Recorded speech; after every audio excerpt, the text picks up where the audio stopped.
Fala galera, beleza? Aqui quem fala é o Marielle Fernandes. Estamos começando mais um vídeo do canal e hoje eu resolvi falar sobre um dos meus principais projetos. E esse Stack Hub, ele é o meu principal SaaS. Eu já venho trabalhando nele aí desde 2023 e ele já teve várias versões. Para que ele serve? Imagine que você tenha que controlar toda uma cadeia de suprimentos de uma empreiteira ou de alguma indústria. E geralmente essas empresas trabalham com algum ERP para armazenar os dados principais, mas boa parte das informações ficam distribuídas dentro de planilhas ou pequenos aplicativos ali feito no Power Apps ou até mesmo algum aplicativo extra para fazer algum CRUD dessas informações, e aí elas são jogadas no Power BI e são apresentadas. Mas basicamente todos os ERPs convencionais que temos no mercado, eles são estáticos. Eles respondem ao seu estoque não em tempo real, mas ele responde de um dia para o outro. Então você tem um prazo de 24 horas, que provavelmente pode afetar as suas operações, trazendo vários prejuízos, beleza? E eu vou apresentar primeiro a estrutura de código do sistema e depois vamos dar uma vasculhada nas suas principais funções. Antes, vamos dar uma vasculhada na estrutura que eu utilizava antigamente. Era muito comum eu trabalhar em algo parecido com isso aqui. Eu gosto de usar o Streamlit desde 2022. Eu uso o Streamlit. Hoje, um pouco menos. Eu optei usar mais Flask. Mas antigamente isso aqui era uma mão na roda. O que eu fazia? Eu conectava a estruturas de um SAP e trazia ele para dentro do nosso sistema e juntava as informações de planilha e coisas que utilizávamos para administrar o nosso setor. Fazia alguns CRUDs também. Então, se eu quisesse registrar um item aqui e ele não tinha lá no nosso SAP, era um controle separado, eu controlava via um data app aqui do Streamlit. Toda a parte de BI ficava nessa estrutura do Streamlit. E eu não gostava muito de Power BI. Até hoje, eu não gosto de coisas pelas quais eu não posso controlar o código, pelos quais eu não possa escrever e modificar o meu gosto.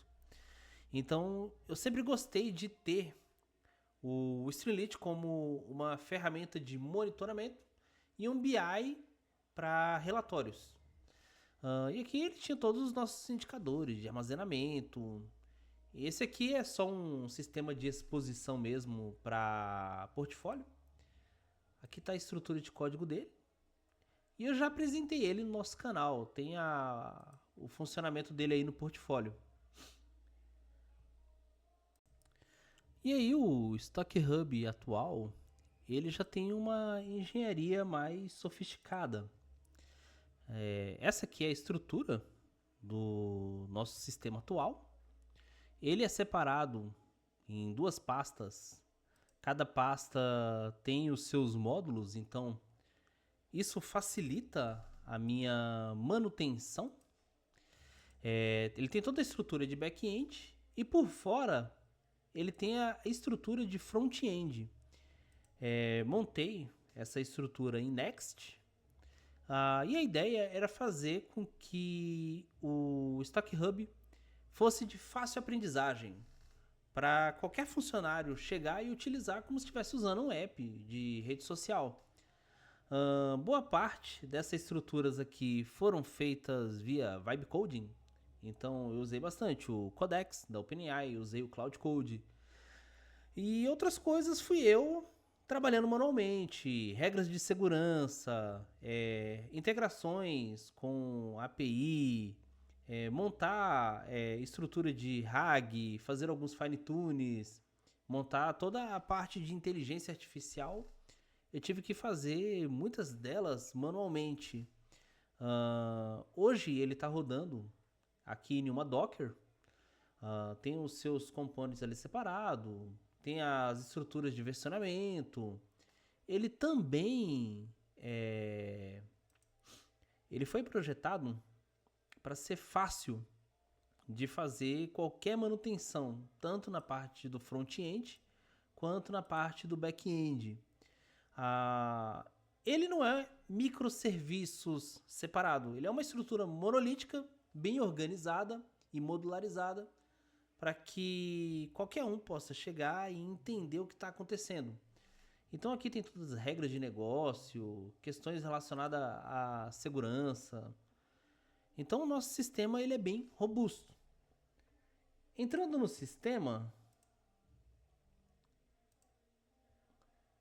deixa eu logar ele aqui. Já damos de cara com o nosso dashboard. Então, o dashboard ele é dividido em subseções.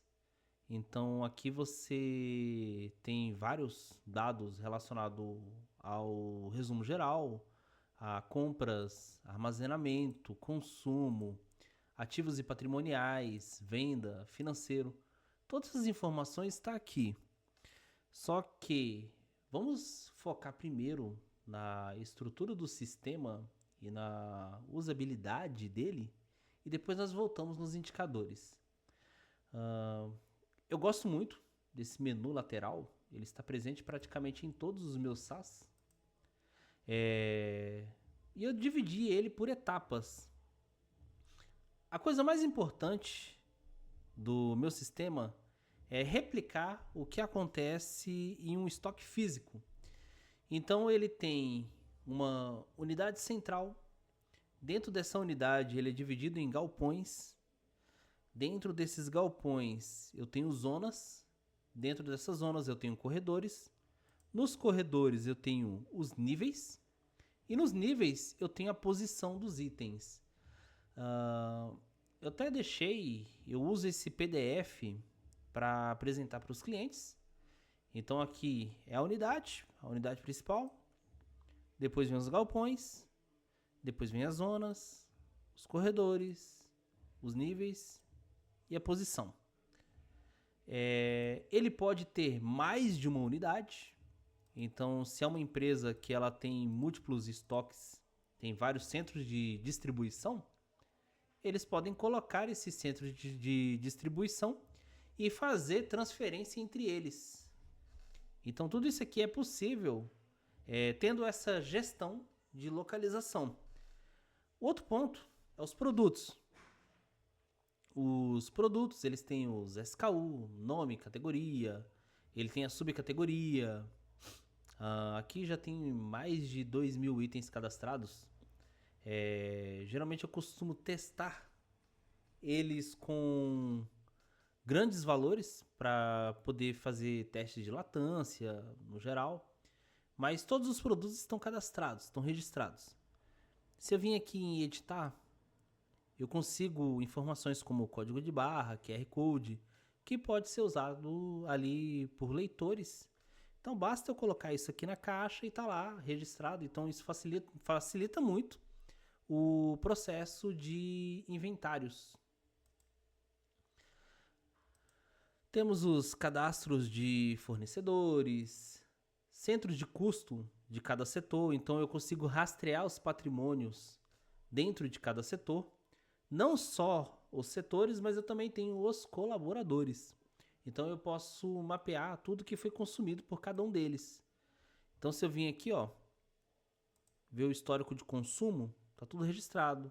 Eu posso ver os EPIs que eles têm naquele exato momento, ferramentais que eles podem estar portando. E se ele tiver um patrimonial muito caro, também vai estar aqui em posse no nome dele. Isso aqui pode ser impresso e gerado para ele poder assinar depois. Normal, todo almoxarifado tem essas fichas de EPI, fichas de ferramentais. Outro ponto é a movimentação. Aqui é onde nós fazemos as entradas, consumos, Também posso fazer as transferências.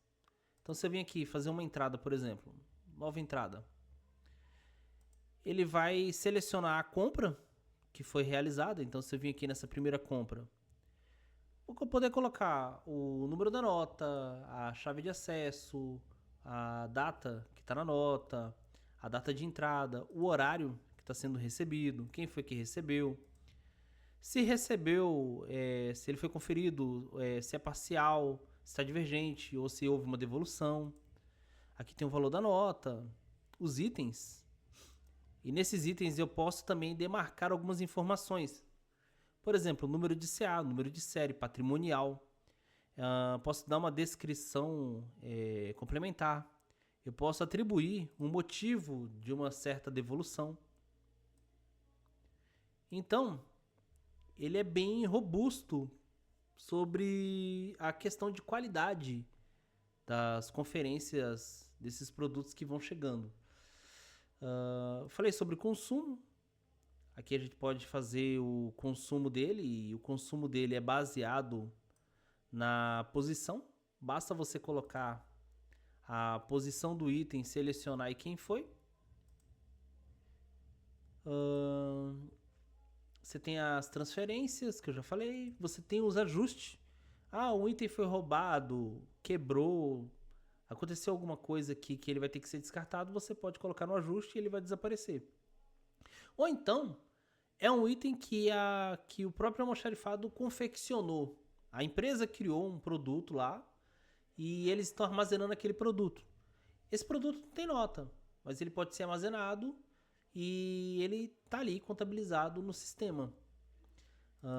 Tem as baixas de consumo, as baixas por vencimento, o sistema de reciclagem, os itens que foram descartados, devolução, venda e fluxo de caixa.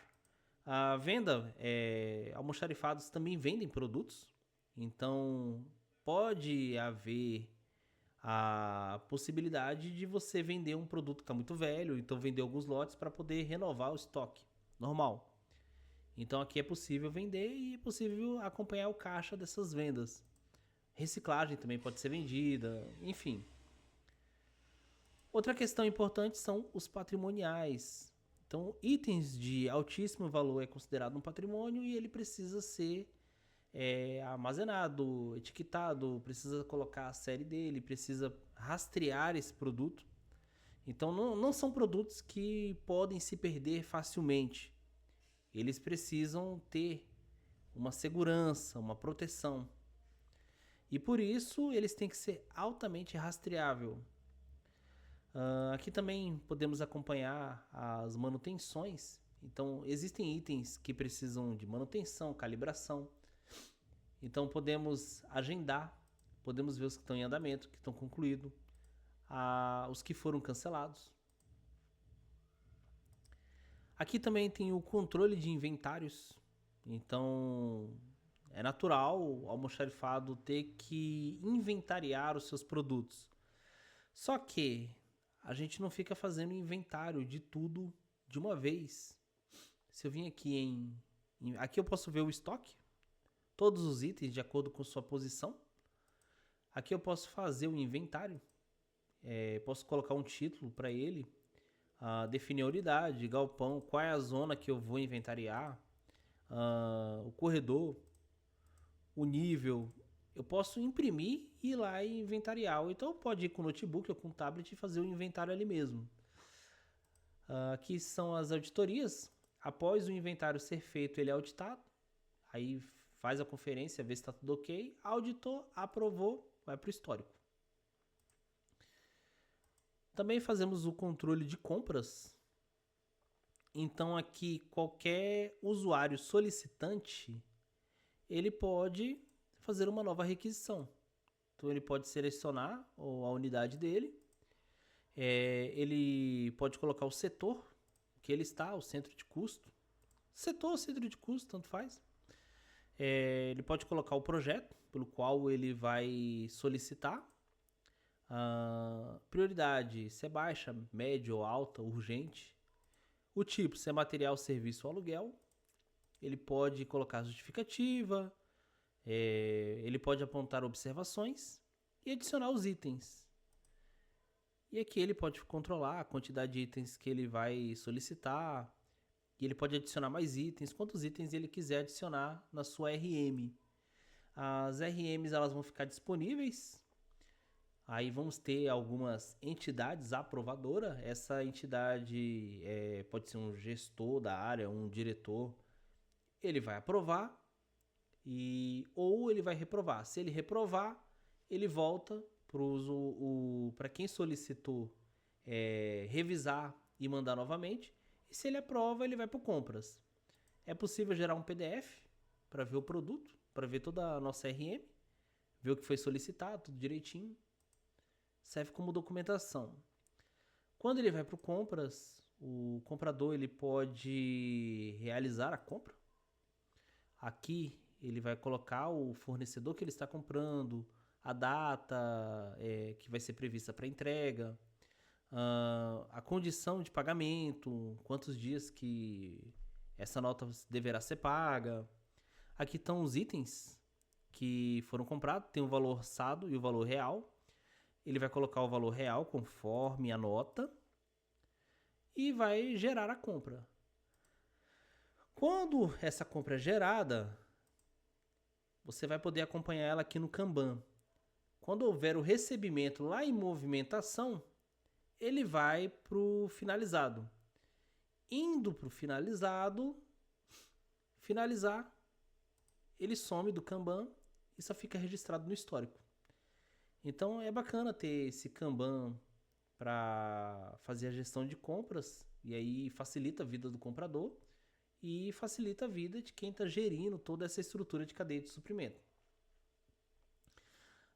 Note que eu falei sobre vários módulos e é necessário ter segurança. Então aqui em configurações eu posso controlar os usuários.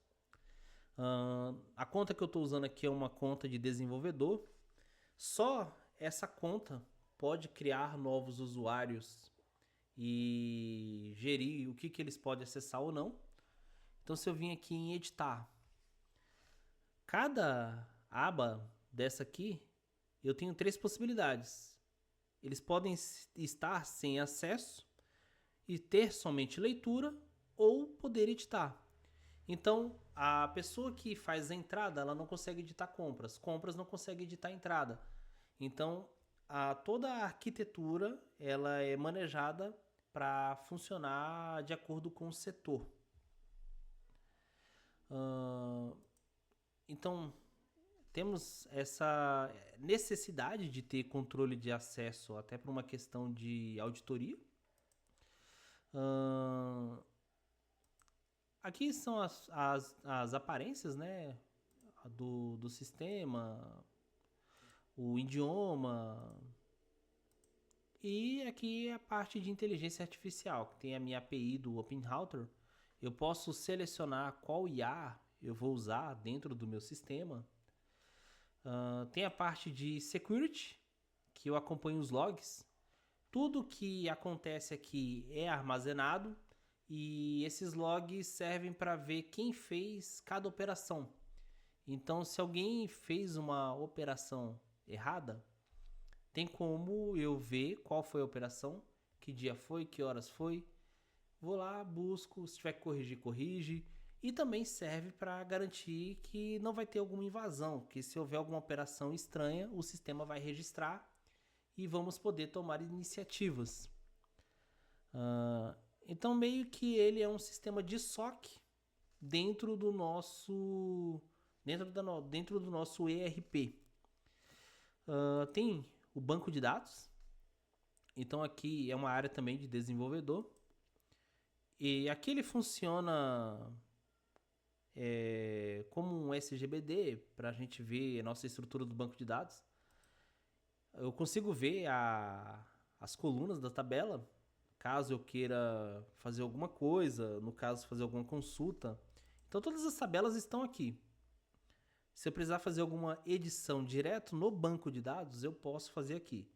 Lembrando que isso aqui é propriedade do desenvolvedor, um administrador ou qualquer outro usuário não vai poder acessar essas informações.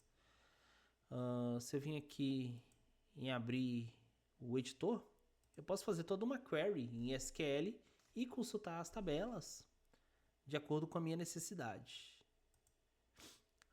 E por fim tem as integrações.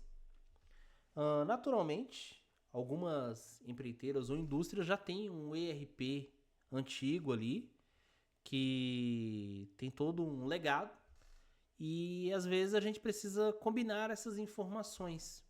Então vai haver a necessidade de trazer, por exemplo, os dados de um SAP para cá, dados de um TOVS, Proteus, um DataSul, enfim. Posso integrar bancos de dados e outros ERPs dentro do meu próprio sistema para gerenciar dados históricos. Voltando para a parte de dashboard, o dashboard geral acompanha os valores do estoque, o que está baixo, os pedidos estão em aberto, alertas de ativos, valores em entradas, valores em saída, fornecedores, ativos patrimoniais que estão em manutenção.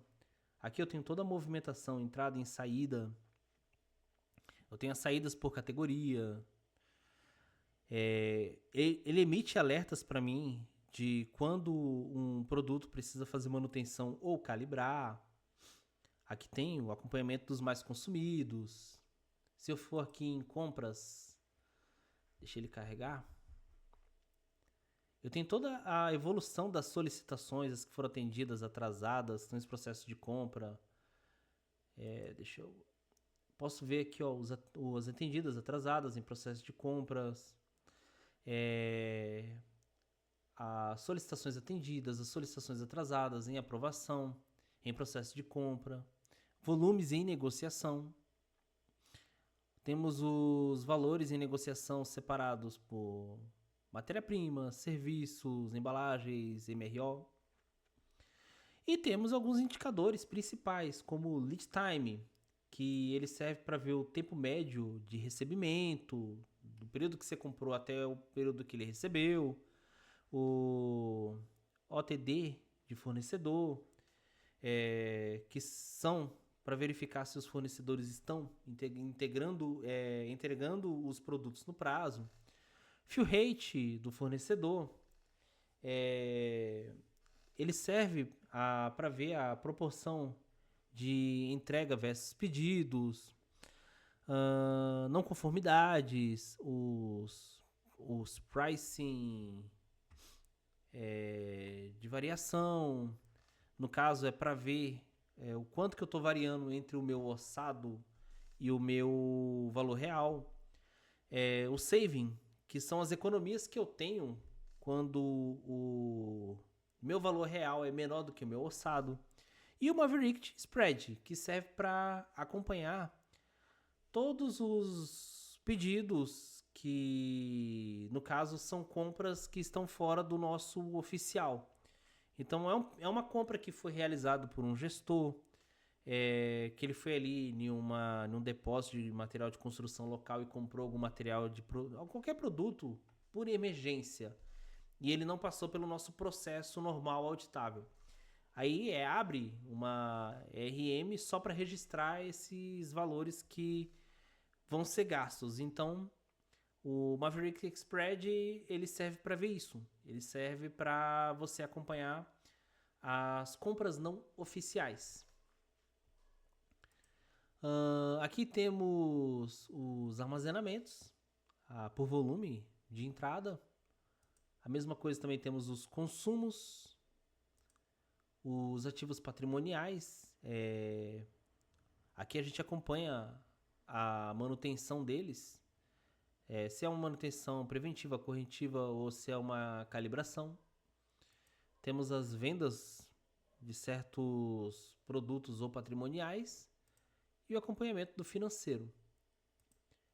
Por último, temos um agente de IA, onde você pode conversar com ele, trocar ideias sobre o estoque Então, se eu vim aqui e fazer uma pergunta, por exemplo, olá, pode me informar o resumo das movimentações do dia?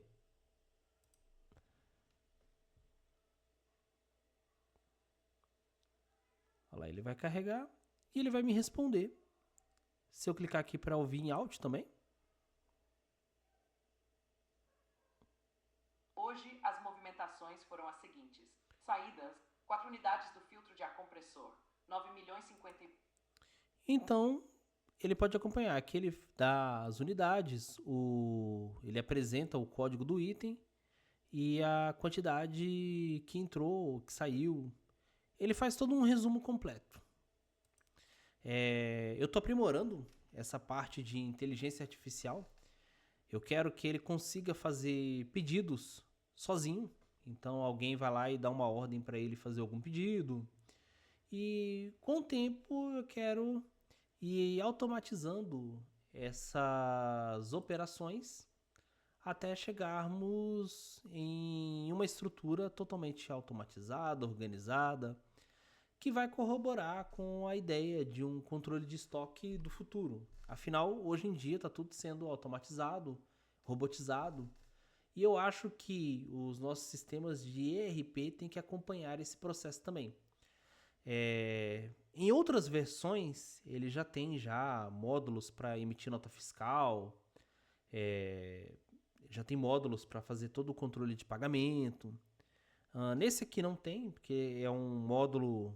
Ele é voltado mais para o almoxarifado, mas eu já tenho módulos para loja, e-commerce, para outras áreas que fazem gestão de estoque. Beleza? Então tá aí. Esse aí é um dos meus principais SaaS. Se você gostou, curte aí. Se quiser deixar um comentário também, eu agradeço. E se você é novo no canal, se inscreva, beleza? Nos vemos aí no próximo vídeo.